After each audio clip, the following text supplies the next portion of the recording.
Hari ini adalah tema kita adalah hidup berbeda. Firman ini sebetulnya saya ulang-ulang berbicara di FA, dan saya coba mempersiapkan khotbah yang lain.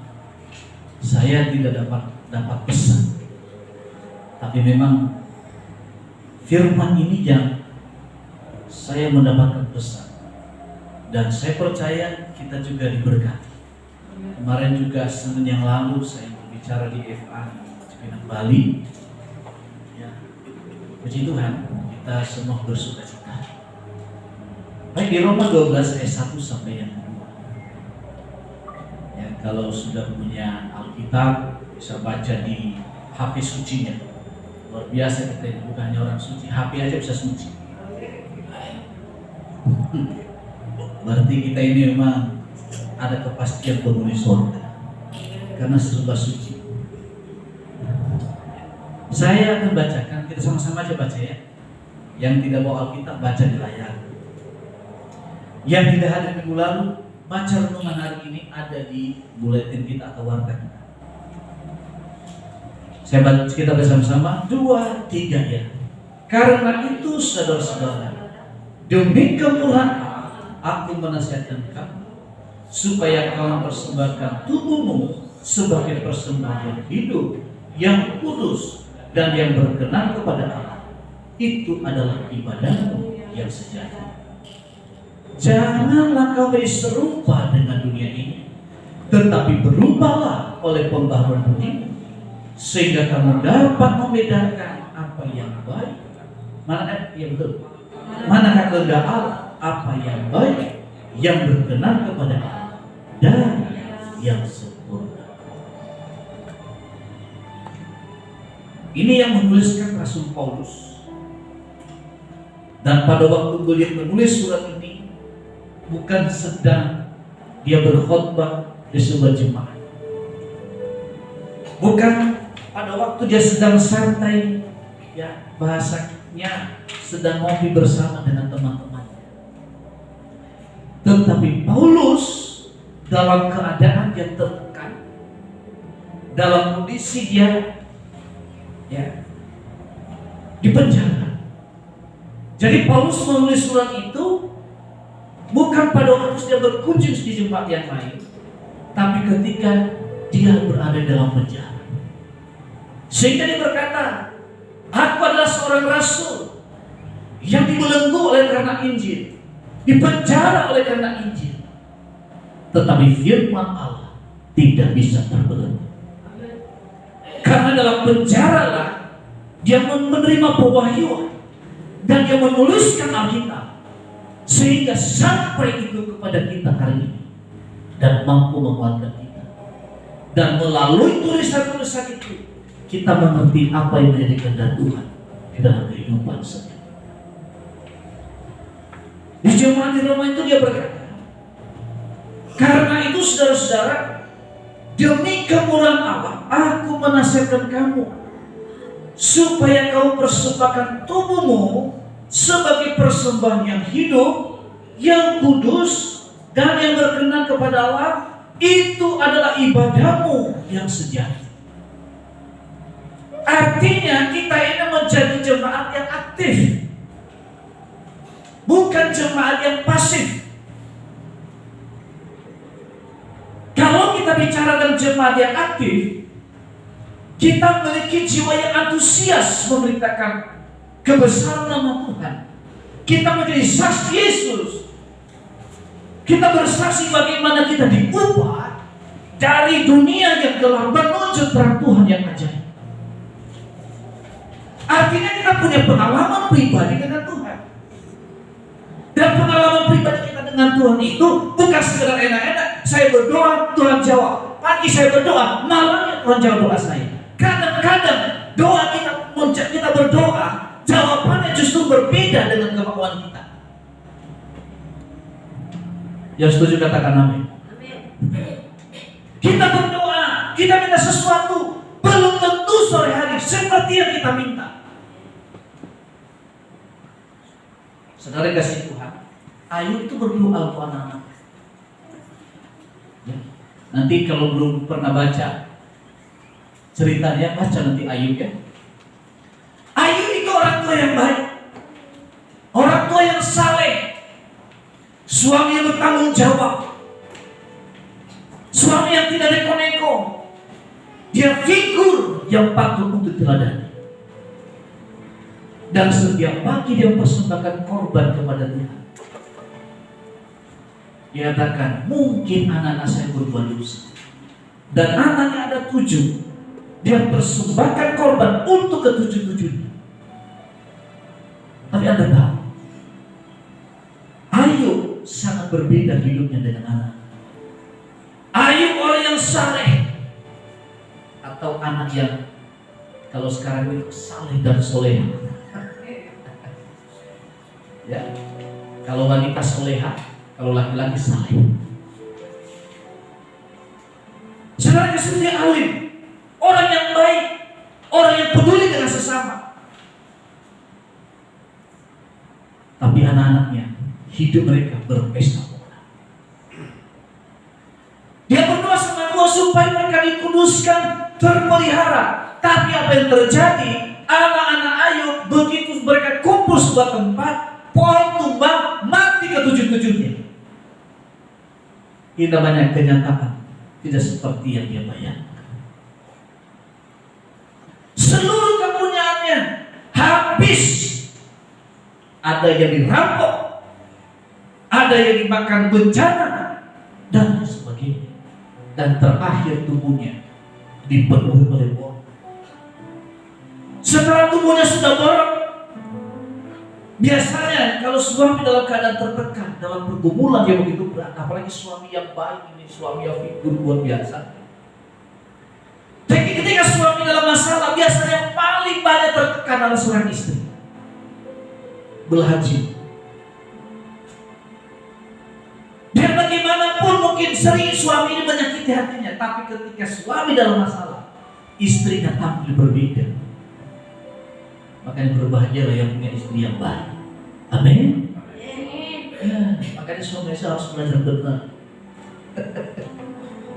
Karena sampai pada pintu kematian menemanimu hanyalah istri, pendampingmu, hidupmu, atau disebut belahan jiwa. Lebih dekat daripada orang tua, lebih dekat daripada anak. Karena anak punya keluarga masing-masing. Betul kan? Waktu dalam masalah, jangan salah paham ya, itu berarti kita nggak menghormati orang tua, menyayangi anak kita ya. Tapi realita. Nah, waktu dalam pesan kasih Tuhan, waktu dalam masalah, istri dalam tekan, dan istri Ayub juga, saya mengerti perasaannya. Dia tanya kepada suami, masih kamu alim ikut Tuhan? Bagaimana sayang, selama ini badanmu begitu bagus, pipinya begitu halus, tapi sekarang ini bagaimana sekarang saya bisa cium pipi kanan pipi kiri? Semuanya penuh borok, dari kepala sampai ke kaki. Sekarang dekatnya orang, tapi kalau sudah borok, yang sedang apa itu bernanam begitu, saya percaya bagaimanapun cinta istri pada suami, dia mikir terlebih dahulu. Betul nggak? Ada nggak ibu bisa cium suaminya lagi? Jadi borong sini semua bernanam lagi.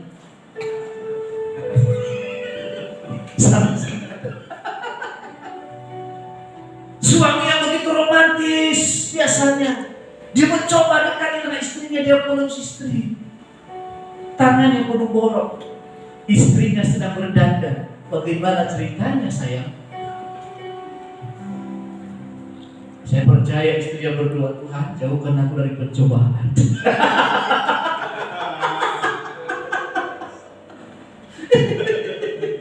Ya, betul nggak? Coba kalau nggak mau tes.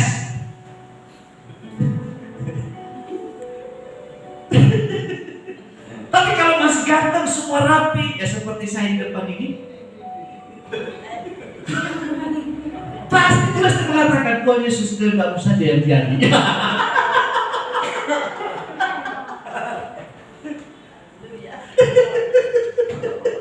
Itu bagi suami istri.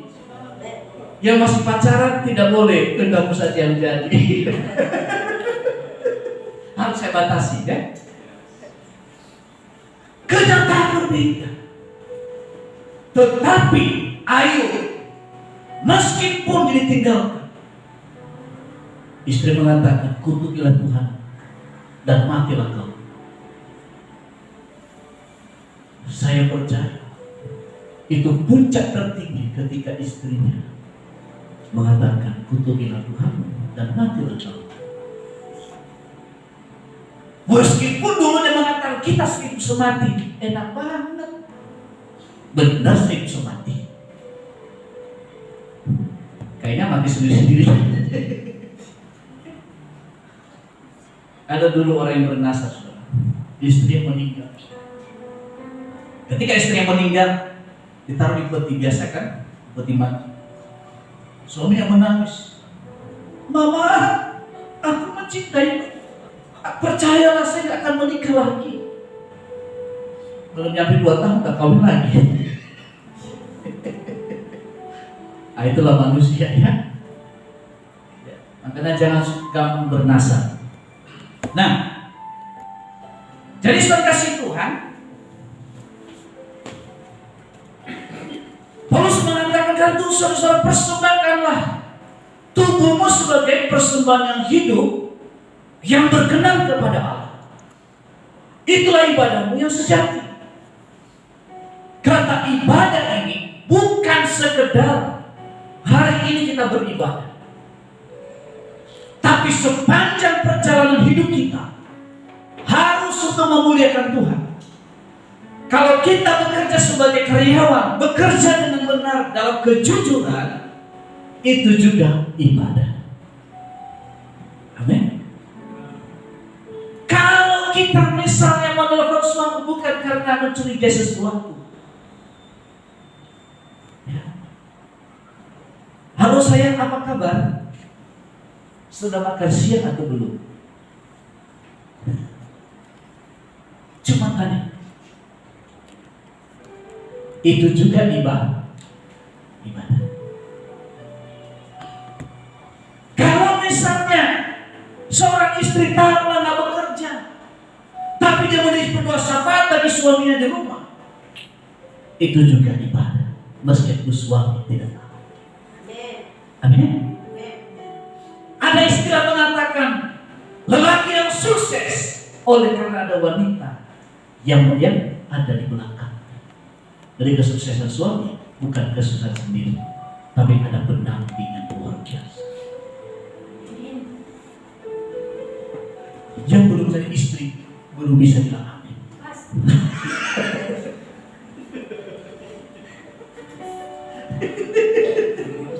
Makanya cepat-cepat supaya amin lebih mantap. Haleluya. Saudara kasih Tuhan, sebaliknya juga, kalau suami menjadi suami yang bijaksana, jujur apa adanya kepada istri, itu juga merupakan ibadah. Karena pribadi Allah itu pribadi yang jujur, pribadi yang tulus apa adanya, bukan ada apa-apanya. Kalau bicara jujur apa adanya, artinya tidak ada dusta di antara kita. Amin. Kasih tahu anak gereja ada dusta di antara kita.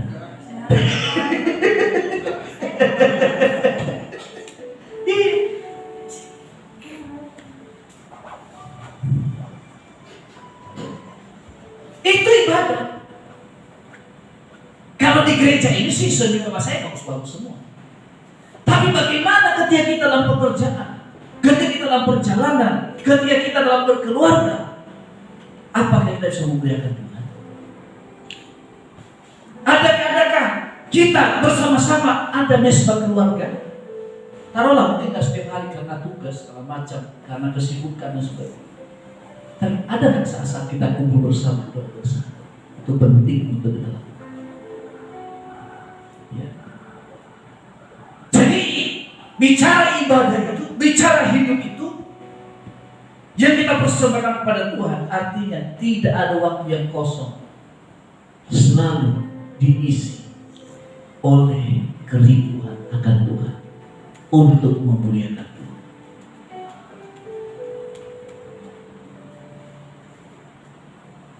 Dan dikatakan lagi, persembahan yang hidup, yang kudus, dan yang berkenan kepada Allah, itulah ibadahmu yang sejati. Ayat yang kedua, janganlah kamu menjadi serupa dengan dunia ini, tetapi berubahlah oleh pembaharuan budimu, sehingga kamu dapat membedakan mana kehendak Allah, apa yang baik, yang berkenan kepada Allah, dan yang sempurna. Masih begini, jadi jangan diserupa dengan dunia ini. Begini, kalau Anda belajar di dunia politik, dalam dunia politik rumusnya sederhana. Tidak ada musuh yang abadi, dan tidak ada kawan yang abadi. Yang ada adalah kepentingan yang abadi, kepentingan abadi. Itu dunia. Kalau kepentingannya sama, kita friend. Tapi kepentingan berbeda, kita bermusuhan. Itulah dunia. Bahkan dalam keluarga pun juga sama. Kalau ada orang tua, dia punya 2 anak, satu sukses, satu belum. Dan yang paling dibangga-banggakan anak yang sukses itu. Betul tidak? Suku apapun dia, wah saya ini pintar loh. Dan apapun yang diomongin anak ini, orang tuanya hormat. Oh saudara, keluarga-keluarga yang lain gak usah pun apa namanya itu dihubungin. Tidak menghubungi saudara aja, saudara yang lain jauh tadi, yang jauh dari sebelah lautan sana, pasti apa kabar? Kenapa? Di sana ada kepentingan. Orang tua ini pas telepon, gimana nak? Kamu sudah makan belum? Jaga kesehatan ya.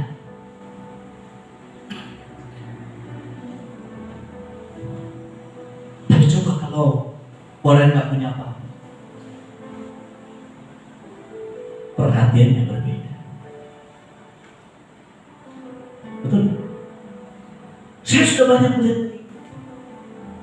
Bahkan kalau punya konseling, sering saya berbicara kepada saya seperti, dulu kan teman saya banyak, ketika saya punya A, punya B, punya itu, non-stop orang datang ke rumah, non-stop orang WA, non-stop orang telepon.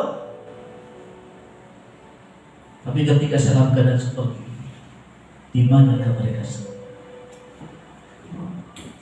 Itulah yang disebut dunia. Dunia itu, kalau kau menguntungkan, kamu saudara saya. Kalau kau menguntungkan, kamu sahabat saya. Kalau kau menguntungkan bagimu, perkataanmu bijaksana. Tapi kalau kamu tak punya apa-apa, jangan harap nasihat diterima dengan baik. Dunia. Nah, Tuhan Paulus mengatakan, jangan kamu diserupa dengan dunia ini. Harus tampil berbeda.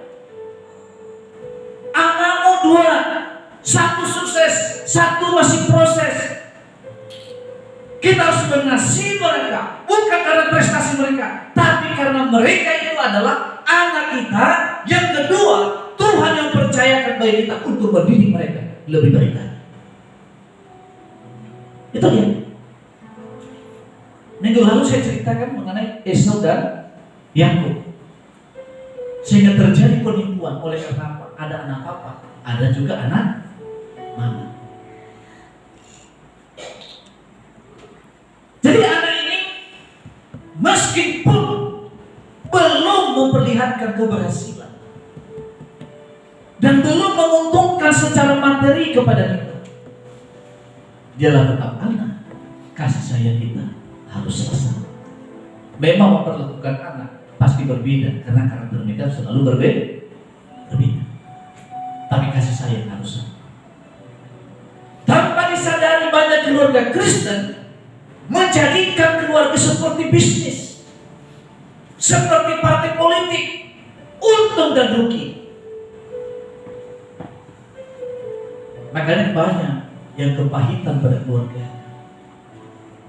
oleh karena sikap daripada orang tua, sikap keluarga memperlakukan anaknya. Ya. Lalu dikatakan selanjutnya, tetapi berubahlah oleh pembaharuan budimu.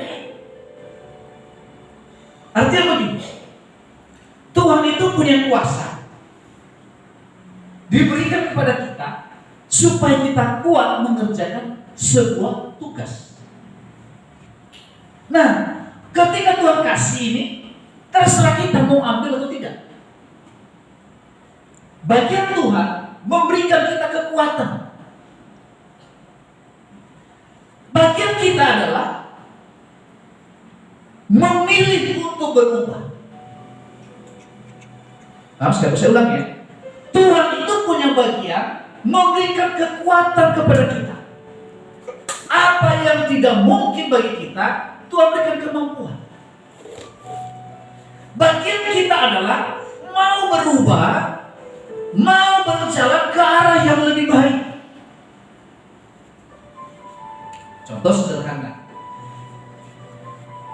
Ketika saya mengatakan kepada Bu Lesti, I love you, ya kan, tentu prosesnya pakai perjalanan kan. Ini dari saya nih. Meskipun perjalanan saya sudah tahu pasti ada sinyalnya, senang dengan saya. Ya kan? Ketika saya mengatakan I love you atau aku suka padamu, kalau nggak diresponi dengan baik, ada dua hal. Pertama, dia tolak, ya kan? Yang kedua, pikir-pikir dulu, betul kan? Atau yang selanjutnya, hati saya juga sama dengan kamu. Bisa kan? Puji Tuhan ya, dia pilih memang sama. Nah, jadi sekarang ketika dia meresponi bahwa dia juga mencintai saya, maka kami sampailah ke pelaminan. Dan kami jadi satu perahu bersama, mengarungi samudra, gelombang badai hidup yang menerpa, kami sanggup melewati. Amin.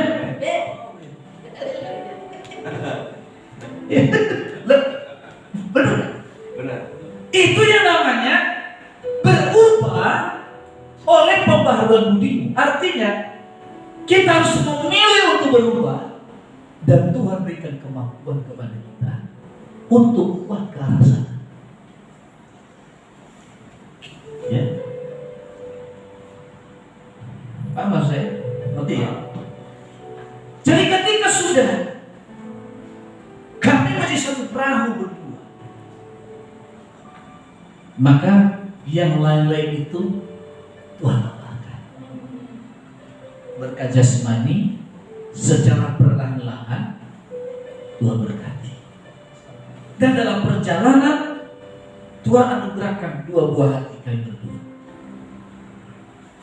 Dan pada waktu sebelum saya menikah dengan Bu Lesti, meskipun saya punya uang, tapi saya tidak bisa punya apa, habis begitu.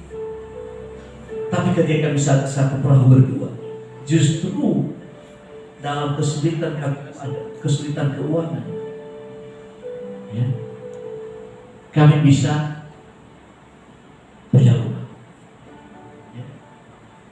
Bisa, karena itu hanya tambahan dan lain sebagainya.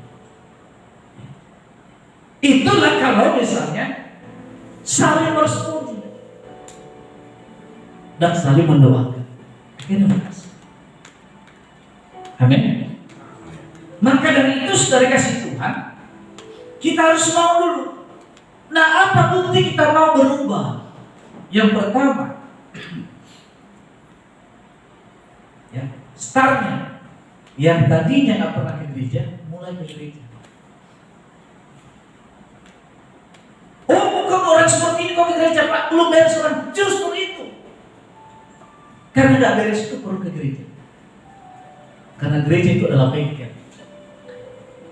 Orang gereja banyak orang munafik. Memang gereja itu tempat orang munafik, orang berdosa.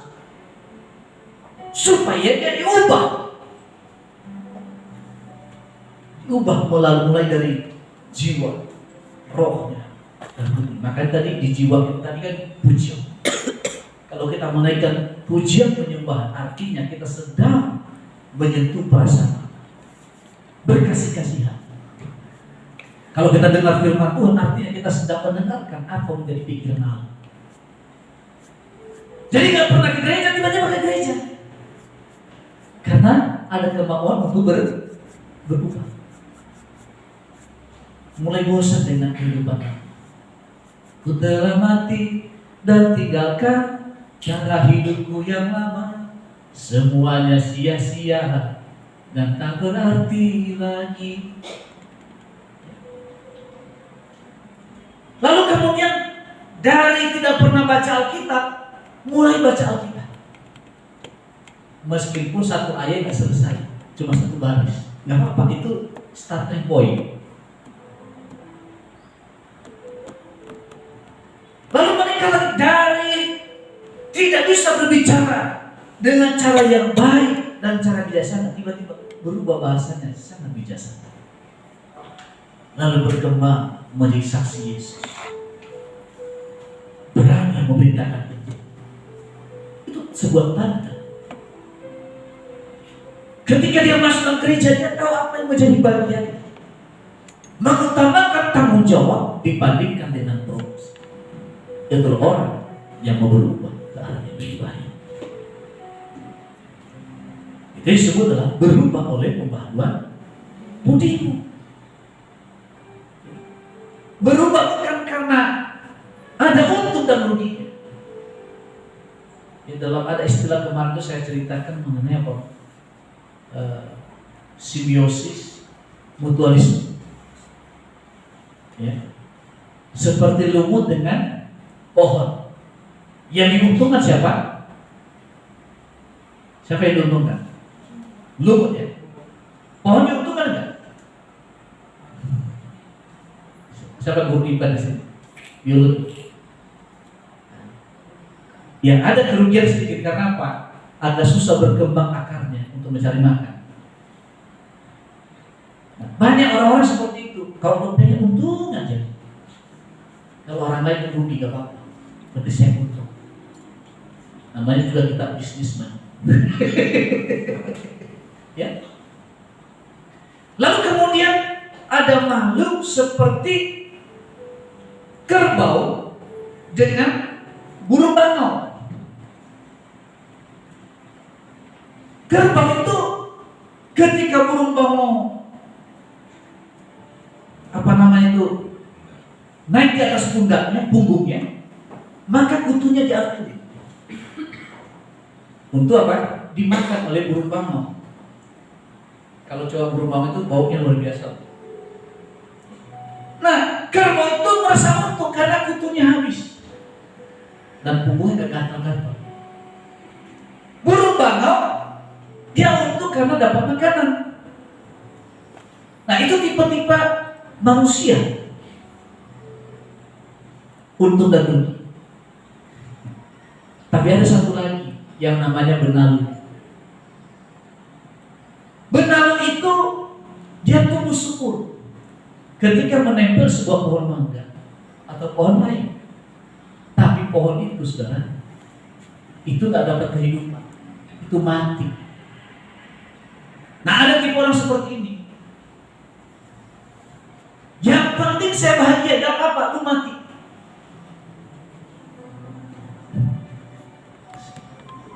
Nah, ini banyak tipe seperti itu kan. Mulai keuntungan, gak apa-apa orang lain mati. Nah, biasanya itu seringkali terjadi di perusahaan-perusahaan yang suka monopoli. Dulu terkenal Grab ya.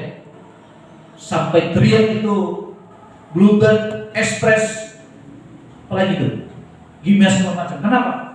Karena nggak ada penumpang. Lalu supir-supir lain bisa mati, bisa makan. Karena apa no? Makanya harus berdoa untuk pengusaha-pengusaha, itu bahaya. Hanya dua, mereka jadi alat Tuhan, bisa juga jadi alat setan. Karena kita beberapa lama yang lalu ada perusahaan yang sudah menerima DP dari pembeli rumah, bahkan cicilan sudah berjalan. Tiba-tiba perumahan ini ada masalah di KPK karena bupatinya dapat upeti, kepala dinasnya juga dapat, sehingga mangkrak ini usaha. Rumahnya nggak jadi. Ketika pembeli minta uangnya kembali, bukan dikembali, dilaporkan ke polisi. Akhirnya DPR ribut, panggil itu presiden direkturnya dari Partai Gerindra, salah satu orang anak muda, mengatakan, Bapak sudah ambil uang orang, kamu lapor polisi, sakit jiwa nggak itu? Bukan sakit jiwa lagi. Nah ini namanya seperti benalu. Nah ini dulu di marketing juga begitu seringkali, makanya hati-hati beli properti. Biasa marketing jangan pernah ke perusahaan, masuk ke rekeningnya supaya dia aman. Biasanya itu banyak sekali. Ada sebuah apartemen teman saya, itu mafia semua di situ. Dulu kan saya aktif di dunia jurnalis. Yang gabung di media kami supaya dia aman di situ. Karena apa? Banyak kasus di sana. Nah ini banyak orang seperti itu, seperti benar. Dan kalau kasih kepercayaan, orang ini tidak pernah memikirkan bagaimana orang lain. Nah ini yang disebut adalah simbiosis mutualisme.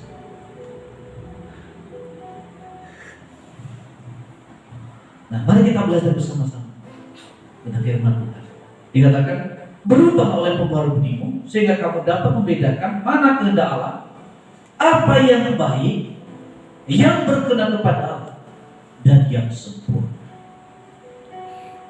Kita tidak akan bisa mengerti apa yang Tuhan inginkan dalam hidup kita kalau kita tidak pernah mendengarkan firman Tuhan, dengar rekor, ya, membaca Alkitab. Tidak mungkin. Tapi semua dimulai dari sini. Mungkin belum sempurna. Kita seperti anak bayi yang baru belajar jalan. Tidak apa. Yang penting ada kemampuan terlebih dahulu.